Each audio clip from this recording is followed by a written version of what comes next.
Never before has it been more important to ground and center yourself to this world, to this place that you are engaging your healing practice and your outreach to those in the world who may need you. And although we are divine specimens, divine healers, divine outreachers, we must maintain the language of grounding and centering on this planet as we are here to reach those who live in this world. There is a very fine line between divine inspiration and exaltation and communicating with those in the world and to what is known as psychosis. That fine line compared to the veil that separates the worlds. And one can easily cross over into this place if they are not grounded and centered in the world in which they live. Now, it is true that many perhaps may exist more time out of their body than in when they are doing spiritual work and when they are connected to the divine. And yet still, you must stay tethered to this body, to this world that you are in, because this is the plan. This is the work that you have come here to do. This is the school. This is the education. And these are the people that you are here to reach. And so if you go so divine as to not be able to speak the language of those who live in this world, if you speak too otherworldly, you are losing your grounding and centering and therefore losing the connection with the audience that you came here to reach. So my friends, do not go too beyond in your language. Do not go so far beyond that you are more in your realm of divinity than you are the realm that you came here to reach. Be love, be well, be humble in every communication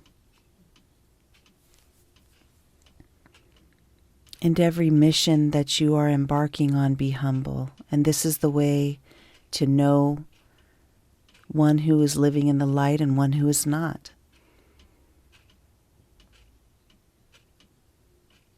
Humility is a sign of a holy person, of a beautiful person, of a person living in the light.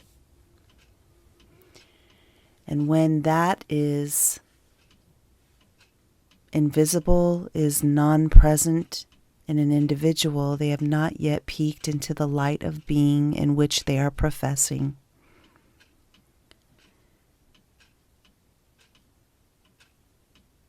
This does not make them bad people. They are reconcilable with the light if they should choose it. And some lean on the pendulum of darkness more than the light. Some would say perhaps too engaged in the ways of the world and using that mechanism to build a communication with other people. But the missions that all were here on this planet to do is in the light. It's not in the darkness. But of course, everyone has choice and all things in due time. So, we may run into others who are leaning on the dark side of ego in their spiritual practice. And this does not mean that they will not swing to the other side as the pendulums do, because we learn and we grow. So it's important for us to not judge others as we go through this process of engagement with other people in life. but that we understand all things in good time and focus on your mission, on what you are here to do, on your engagement with lovely people of this world, people that need you. Stay focused on the love in your life. Stay focused on the people who want to hear your message. Give no focus whatsoever to those who don't want to hear it. For every teacher, there is a student, and that's important to understand.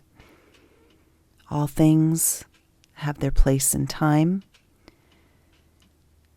And if we focus on the light, then we focus on those right before us, not those who are running away, going in the opposite direction, or even defaulting into a negative darkness, a negative speech pattern, negative communication.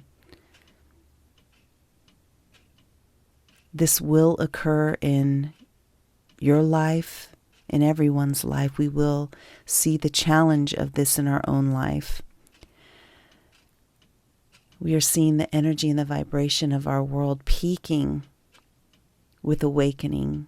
And at the same time, there are those that are still hovering in the lower levels of darkness in which they are engaging the ego and self-proclamation, exaltation of themselves, driven by the need to be seen. The thing with the light is that when all are beacons of light, no one is more prevalent or outshining the other. A collection of light is seen as only light.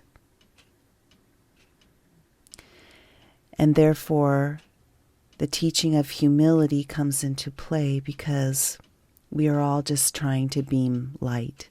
We are not trying to be the one light that stands out above all other lights.